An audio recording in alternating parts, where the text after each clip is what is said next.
Hello नमस्कार जय हिंद दोस्तों, शिवांश स्टडी के यूट्यूब चैनल पर आपका एक बार फिर से बहुत बहुत स्वागत है। भारतीय संविधान की सीरीज चल रही है और उसी क्रम में आज हम पढ़ने वाले हैं भारत के उपराष्ट्रपति के बारे में। इससे पहले हम भारत के राष्ट्रपति के बारे में चर्चा कर चुके हैं, जो कि भारतीय कार्यपालिका का सर्वोच्च अंग है। यह बता दें कि भारत का राष्ट्रपति, उपराष्ट्रपति कार्यपालिका का अंग होता है और इस कार्यपालिका के बारे में जो चर्चा की गई है भारत की संविधान के भाग 5 के अंतर्गत की गई है। जिस प्रकार से अपने भारतीय संविधान के अनुच्छेद 52 से लेके आर्टिकल 61 तक भारत के राष्ट्रपति के पद के बारे में चर्चा की गई है, भारत के राष्ट्रपति के संबंध में क्या क्या अनुच्छेदों में क्या क्या बातें की गई है उसको बारे में देखा। उसी प्रकार से हम आज जो देखेंगे भारत के उपराष्ट्रपति के बारे में देखेंगे।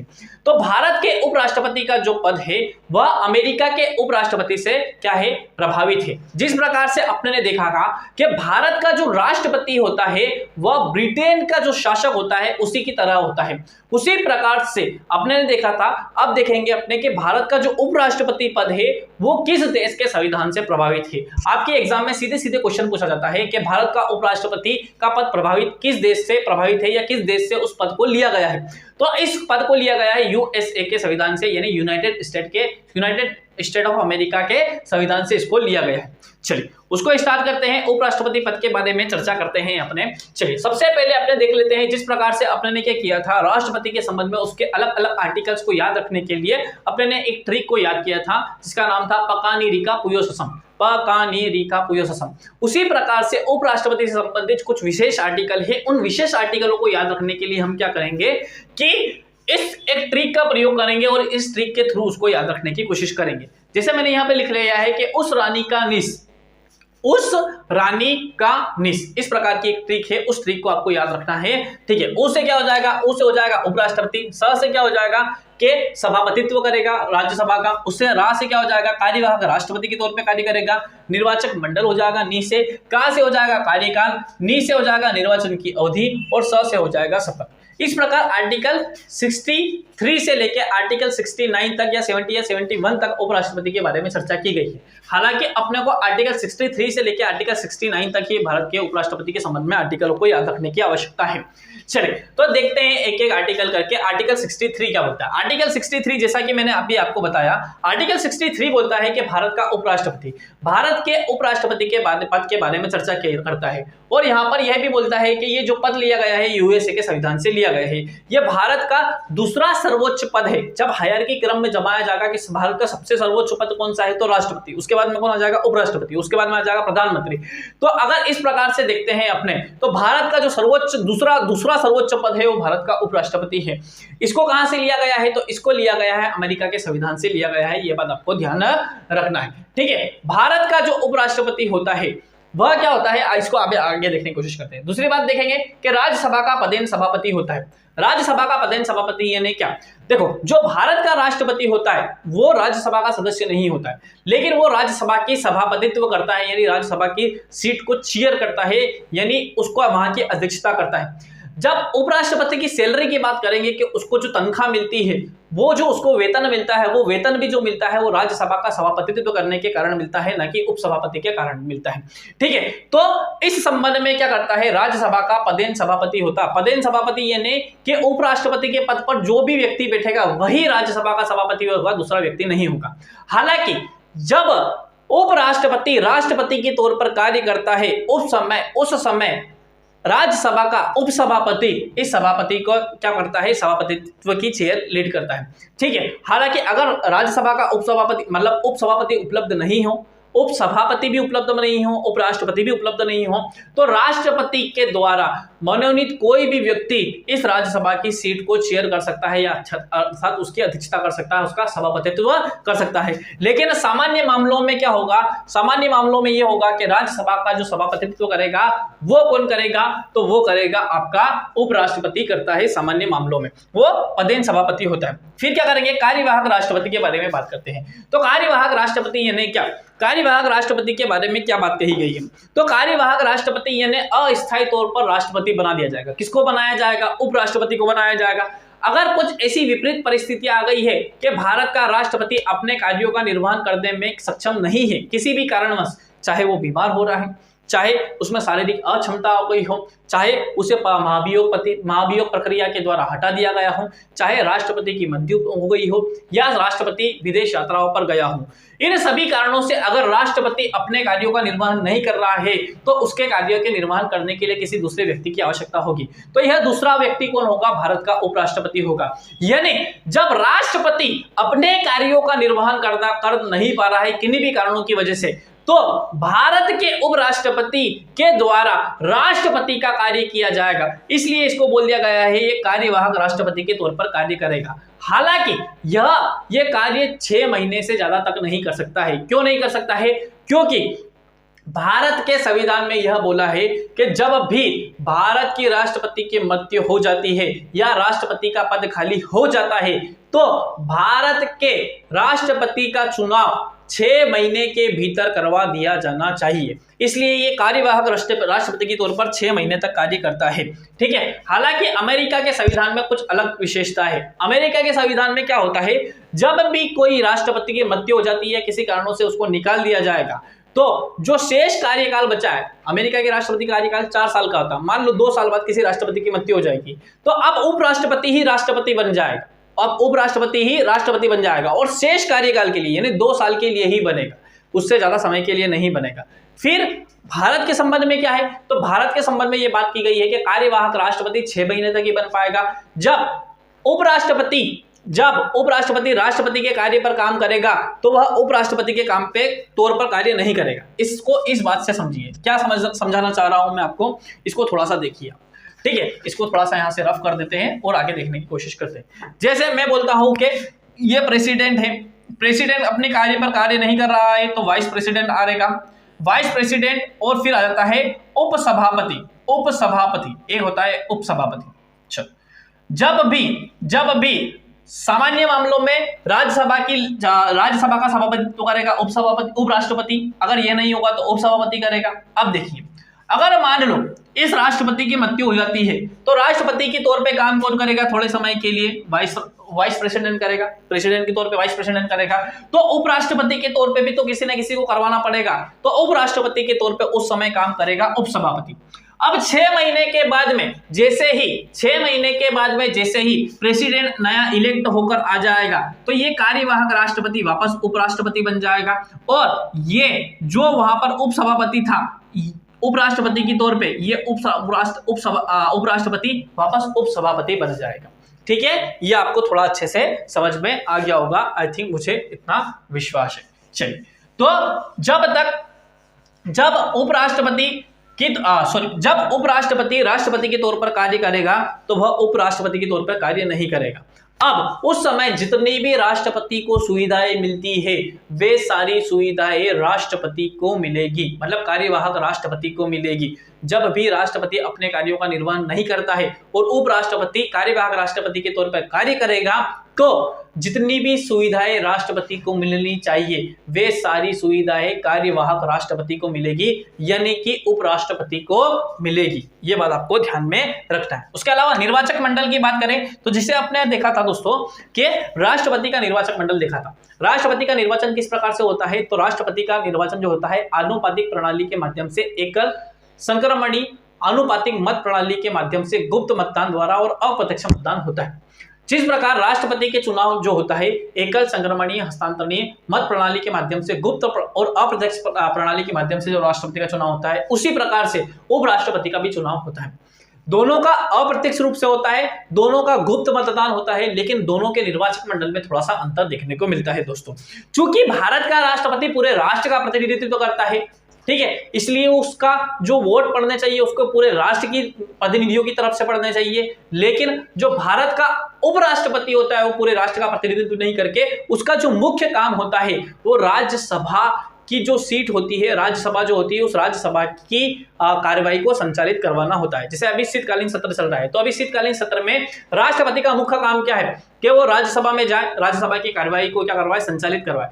अब क्या करवाएंगे, किसी को बोलने का मौका दिया जाएगा, कोई शोर शराबा कर रहा है तो उसे चुप करवाएगा, ठीक है, अगले व्यक्ति को बोलने का मौका दिया जाएगा, कोई प्रश्न कर रहा है तो मंत्रियों से उसके आंसर दिलवाएगा। तो इस प्रकार के कार्य करने का काम कौन करता है, भारत का उपराष्ट्रपति करता है। तो ये जितना भी कार्य कर रहा है राज्यसभा के लिए कर रहा है। अब राज्यसभा के लिए कर रहा है तो पूरे सारे राज्यों के विधानमंडलों से इसके चुनाव में आवश्यकता नहीं है इसकी, तो इसलिए जो राष्ट्रपति का निर्वाचक मंडल होता है और उपराष्ट्रपति का निर्वाचक मंडल होता है, उन दोनों में मुख्य अंतर यह होता है कि इसमें राज्य विधानमंडल किसी भी प्रकार का हिस्सा नहीं लेती है, ना ही दिल्ली और पांडिचेरी की लेगी और न ही जो भी 28 राज्य हैं और जो 8 केंद्र शासित प्रदेश हैं, इन सारे राज्यों की विधानसभाओं के सदस्य इसमें हिस्सा नहीं लेते हैं। ये बात ध्यान रखना है।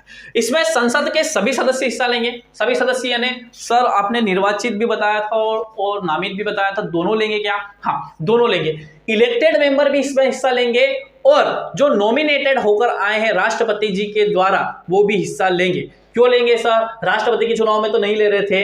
राष्ट्रपति के चुनाव में इसलिए नहीं ले रहे थे क्योंकि राष्ट्रपति के द्वारा उनको क्या किया गया था? नामित किया गया था। उपराष्ट्रपति के लिए द्वारा नामित नहीं किया गया था। अब उपराष्ट्रपति के प्रति इनका कोई भी उत्तरदायित्व तो नहीं बनता है, इसलिए ये क्या करेंगे, जो नामित होकर आए हैं 12 राज्यसभा में और 2 लोकसभा में, ये भी हिस्सा लेंगे। मतलब संसद के जितने भी सदस्य हैं उन सारे सदस्यों के द्वारा क्या किया जाएगा? उपराष्ट्रपति के चुनाव में हिस्सा लिया जाएगा। आई थिंक ये आपको अच्छे से समझ में आ गया होगा। ठीक है, चल फिर क्या आ जाता है? राष्ट्रपति का कार्यकाल। राष्ट्रपति के कार्यकाल की बात करें यहाँ पे, तो राष्ट्रपति का जो कार्यकाल होता है वो सामान्यतः राष्ट्रपति का कार्यकाल होता है 5 वर्ष का। 5 वर्ष से पहले क्या उसको हटाया जा सकता है? तो हाँ, अगर वो स्वयं की इच्छा से राष्ट्रपति को त्याग पत्र दे दे। ये बात ध्यान रखना, उपराष्ट्रपति राष्ट्रपति को त्याग पत्र देता है और राष्ट्रपति उपराष्ट्रपति को त्याग पत्र देता है। ये बात ध्यान रखने योग्य है। तो जब भी उपराष्ट्रपति त्याग पत्र देता है तो वो अपने पद से हट सकता है। उसके अलावा अगर उपराष्ट्रपति का चुनाव अवैध घोषित हो जाता है तो अवैध घोषित हो जाने के संबंध में भी उपराष्ट्रपति को अपने पद से हटना पड़ेगा। हालांकि उसके द्वारा जो भी कार्य किए गए हैं वह कार्य ऐसे के ऐसे बने रहेंगे, क्योंकि राष्ट्रपति और उपराष्ट्रपति जितने भी कार्य करता है, राष्ट्रपति जितने भी कार्य करता है वो किसके? मंत्रिमंडल और उसकी सलाह पर करता है। उपराष्ट्रपति को भी संविधान के दायरे के अंदर रहकर कार्य करना पड़ता है, इसलिए उसके द्वारा जितने भी कार्य किए गए हैं वे कार्य अवैध घोषित नहीं होंगे। ठीक है, उसके अलावा क्या राष्ट्रपति को हटाया जाता था? जिस प्रकार से राष्ट्रपति अगर संविधान का अतिक्रमण करता है तो राष्ट्रपति को महाभियोग प्रक्रिया के द्वारा हटा दिया जाता था। तो क्या सर इस प्रकार से उपराष्ट्रपति के लिए संबंध में भी कोई प्रक्रिया है? तो हाँ, उपराष्ट्रपति को पद से हटाने के लिए भी संविधान में प्रोसेस दे रखी है, प्रक्रिया दे रखी है। हालांकि उसके लिए महाभियोग शब्द का प्रयोग नहीं किया गया है। महाभियोग जैसी प्रक्रिया शब्द का प्रयोग बोल सकते हैं, या फिर पदच्युत मतलब पद से हटा देने की प्रक्रिया के संबंध में बात की गई है। किस प्रकार से हटाया जाएगा? चूंकि उपराष्ट्रपति जो होता है वो राज्यसभा के ही कार्य करता है, इसलिए जब भी उपराष्ट्रपति को हटाने की प्रक्रिया शुरू की जाएगी तो वह प्रक्रिया केवल राज्यसभा में ही स्टार्ट की जा सकती है, लोकसभा में कभी भी स्टार्ट नहीं की जाएगी। ये बात ध्यान रखना है, क्योंकि जितना भी उत्तरदायित्व तो बनता है उपराष्ट्रपति का वो राज्यसभा के प्रति बनता है। इसलिए जब भी उपराष्ट्रपति को हटाने की प्रक्रिया स्टार्ट की जाएगी तो वह प्रक्रिया जो स्टार्ट की जाएगी केवल राज्यसभा में ही स्टार्ट की जाएगी, लोकसभा में कभी भी स्टार्ट नहीं की जा सकती। राज्यसभा में एक 1/4 मेंबर के द्वारा उसके खिलाफ प्रस्ताव लाया जाएगा। प्रस्ताव लाने के बाद में सामान्य बहुमत के द्वारा क्या कर दिया जाएगा? उसको हटाने का प्रस्ताव पारित कर दिया जाएगा। अब लोकसभा में जाएगा। जब ये प्रस्ताव लोकसभा में जाएगा तो 14 दिन पहले उसको नोटिस देना पड़ेगा उपराष्ट्रपति जी को, ताकि अपनी जो भी सफाई रखना है वो लोकसभा के समक्ष रख सके। हालांकि मत देने का उनको अधिकार नहीं होगा। हाँ चलो, अब मत देने का अधिकार नहीं है तो लोकसभा के द्वारा भी सामान्य बहुमत से अगर पारित कर दिया है तो उपराष्ट्रपति को अपने पद से त्याग पत्र देना पड़ेगा। यह आपको एक बात और बता दूं कि उपराष्ट्रपति कभी भी जो यहाँ पे राज्यसभा का सभापतित्व करता है ना, उस संबंध में भी कभी भी राज्यसभा का मेंबर होता है, इसलिए जब भी किसी भी प्रकार की वहां पे वोटिंग होती है तो उपराष्ट्रपति उसमें हिस्सा नहीं लेता, वाइस प्रेसिडेंट उसमें हिस्सा नहीं लेते हैं। अब वाइस प्रेसिडेंट कुछ कंडीशंस होती है उसमें हिस्सा लेते हैं। जैसे आपने देखा होगा कि कोई भी बिल आता है तो राज्यसभा में आएगा, राज्यसभा में पास हो गया मान लो तो कोई दिक्कत वाली बात नहीं, लेकिन मत बट गए बराबर, मतलब मान लो 245 सीटें हैं अभी और 244 सदस्य उस दिन उपस्थित हुए, 122 दोनों तरफ क्या हो गए? मत बढ़ गए, बराबर हो गया, मैच ड्रा हो गया। अब क्या किया जाए? तो मैच ड्रा होने के संबंध में मतलब अगर मत बराबर बढ़ जाते हैं राज्यसभा में तो उस संबंध में केवल एकमात्र ऐसी कंडीशन होगी जब उपराष्ट्रपति अपने मत का इस्तेमाल करेगा उस जो भी प्रस्ताव लाया गया है उस प्रस्ताव को बचाने के लिए या उस प्रस्ताव को खत्म करने के लिए, मान लो सरकार के पक्ष में देना है तो उसको बचा लेगा, उसको पास करवा देगा, विपक्ष में देना तो उसको फेल करवा देगा, ठीक है। तो इस संबंध में केवल एक कंडीशन है, जब उपराष्ट्रपति राज्यसभा का जब अंदर किसी भी प्रस्ताव पर, किसी भी बिल पर अगर वोटिंग करना होती है तो कर सकता है, अन्यथा नहीं कर सकता है। यहां तो बिल्कुल भी नहीं कर सकता है, ठीक है। अगर 14 दिन के भीतर, अब क्या कर दिया है, राज्यसभा और लोकसभा ऐसे बहुमत से अगर पारित कर देते हैं तो राष्ट्रपति को अपने पद से हटना पड़ेगा। इसके लिए पदच्युत प्रक्रिया का प्रयोग किया जाता है, मतलब उपराष्ट्रपति को पद से निकालने की प्रक्रिया, ऐसा बोलेंगे। महाभियोग शब्द का ऐसा कोई प्रयोग नहीं किया गया है उपराष्ट्रपति के संबंध में। ये बात थोड़ी ध्यान रखने लायक है। 67 के बाद में यहाँ पे थोड़ा सा ध्यान देने लायक बात है कि ये जो है निर्वाचन की अवधि, ये 69 है आर्टिकल, ये आर्टिकल नंबर 69 है। ये 68 में क्या बोला गया, निर्वाचन की अवधि। अब जब उपराष्ट्रपति का किन्हीं भी कारण से क्या हो गया है, किन्हीं भी कारण से पद खाली हो गया है, तो निर्वाचन की अवधि क्या है, कितने समय में उपराष्ट्रपति का चुनाव कंप्लीट करवा लिया जाना चाहिए, ये बात क्या लिखी है।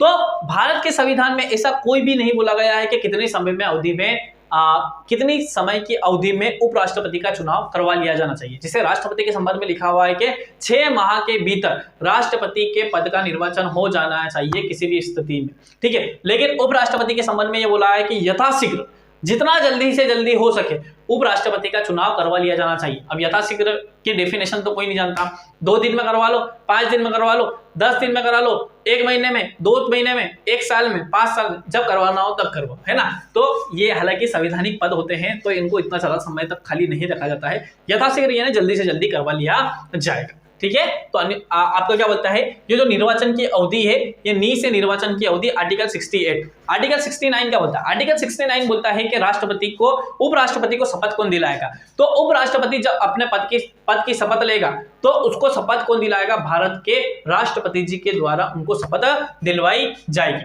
ठीक है। यहां पर यह बात ध्यान रख लेना है कि राष्ट्रपति को शपथ CJI, chief justice of India, दिलवाता है, लेकिन जब वो अपना त्याग पत्र देगा तो वो उपराष्ट्रपति को देगा। अब जब उपराष्ट्रपति की शपथ की बारी आई तो राष्ट्रपति के द्वारा दिलवाया जाएगा, और उपराष्ट्रपति को जब त्याग पत्र देना होगा तो भी राष्ट्रपति के पास में ही क्या करेगा, वो अपना त्याग पत्र देगा। उसके अलावा अगर योग्यता और शर्तों की बात करें तो योग्यता और शर्तों के लिए कोई स्पेसिफिक आर्टिकल के बारे में बात नहीं की गई है। हालांकि कुछ योग्यताएं होती है जिसे भारत का नागरिक होना चाहिए। सबसे पहली बात तो भारत का अगर किसी व्यक्ति को उपराष्ट्रपति बनना है तो भारत का नागरिक होना चाहिए, 35 वर्ष की आयु पूर्ण कर चुका होना चाहिए, राज्यसभा का सदस्य बनने लायक योग्यताएं होनी चाहिए, किसी भी लाभ के पद पर नहीं होना चाहिए। लाभ का पद यानी मैंने बता ही दिया था, किसी भी प्रकार की सरकारी नौकरी में नहीं होना चाहिए, ना केंद्र सरकार की, ना राज्य सरकार की, ना स्थानीय निकायों की, ना पंचायत में किसी भी प्रकार की सरकारी नौकरी नहीं होना चाहिए। उसके अलावा कुछ भी हो सकता है, मंत्री हो सकता है, विधायक हो सकता है, मेंबर ऑफ पार्लियामेंट सांसद हो सकता है, राज्यपाल हो सकता है, उपराष्ट्रपति स्वयं हो सकता है, राष्ट्रपति हो सकता है, प्रधानमंत्री, कोई सा भी मंत्री होगा तो लाभ का पत्र नहीं माना जाएगा। हालांकि अगर वो किसी भी पद पर है तो उस पद पर जिस समय उसने उपराष्ट्रपति के पद पर शपथ ली है उसी समय से यह मान लिया जाएगा कि वो पद खाली है। क्या सर, किसी भी संसद का सदस्य है तो भी ऐसा माना जाएगा, किसी भी राज्य विधानमंडल का सदस्य है तो भी ऐसा ही माना जाएगा। जिस समय उपराष्ट्रपति किसी भी और पद पर है, लाभ के पद को छोड़कर किसी भी और पद पर है, मतलब राजनीतिक पद पर है, तो यह मान लिया जाएगा कि जैसे ही उसने उपराष्ट्रपति की पद की शपथ ली है, मान लिया है, छोड़ो या मत छोड़ो, मान लिया हमने, तो ये मान लिया जाएगा कि उसने जो पुराना पद है, MLA हो, MP हो, राज्यपाल हो, मंत्री हो, ठीक है, तो वो क्या कर लिया है, उसने अपना पद छोड़ दिया है, ऐसा मान लिया जाएगा। जब भी वो अपना आवेदन करना जाएगा उपराष्ट्रपति के तौर पर, उसको 20 प्रस्तावक और 20 अनुमोदक होने चाहिए। प्रस्तावक यानी कि हाँ, हम प्रस्ताव लाते हैं कि इनको उपराष्ट्रपति बनाया जाए, 20 जने और बोले कि हाँ हम भी चाहते हैं कि इनको बना दिया जाए। इस प्रकार से उनको 20 प्रस्तावक और 20 अनुमोदक का जो साइन किया हुआ अपना आवेदन पत्र क्या इलेक्शन कमीशन के पास में जमा करना पड़ता है। 15,000 रुपए की राशि जमा करनी पड़ेगी, जो कि जमानत राशि है। अगर 1/6 मत उनको प्राप्त नहीं होते हैं तो ये जमानत जब्त कर ली जाएगी, जो कि मैंने आपको पिछली वीडियो में बताया था, मतलब राष्ट्रपति के संबंध में बताया था कि ये एक बेइज्जती का प्रतीक मनाया जाता है। 15,000 रुपए इतनी बड़ी कोई रकम नहीं होनी चाहिए। और राज्यसभा का सदस्य बनने लायक उसमें क्या होनी चाहिए, योग्यताएं होनी चाहिए, तो उसे अपने और उपराष्ट्रपति का पद क्या कर सकता है, वो उपराष्ट्रपति के पद पर कार्य कर सकता है। ठीक है, चलिए उसके अलावा आर्टिकल 70 यही बोलता है, आर्टिकल 70 जो बोलता है, ये 69 तक हो गया, 70 यही बोलता है कि किसी भी आकस्मिक कोई भी कारण आ गया है, बीमार हो गए हैं राष्ट्रपति जी, ठीक है, या किसी भी कारण से विदेश यात्रा पर गए हुए हैं, तो क्या करेंगे, कार्यवाहक राष्ट्रपति के तौर पर कार्य करने का उपराष्ट्रपति को बारे में चर्चा की गई है। उसके अलावा 71 ये बोलता है क्या बोलता है 71 ये बोलता है कि राष्ट्रपति और उपराष्ट्रपति के जितने भी चुनाव होते हैं, अगर उनमें किसी भी प्रकार की गड़बड़ियां पाई जाती है तो उसकी जांच सुप्रीम कोर्ट के द्वारा की जाएगी और सुप्रीम कोर्ट का जो भी फैसला होगा वो अंतिम फैसला होगा। आर्टिकल 72 के बारे में मैंने आपको पहले ही बता दिया है कि राष्ट्रपति के क्षमादान करने की शक्तियां उसमें विद्यमान है। तो आर्टिकल 63 से लेकर आर्टिकल 69 तक उपराष्ट्रपति के, भारत के उपराष्ट्रपति के बारे में चर्चा की गई है।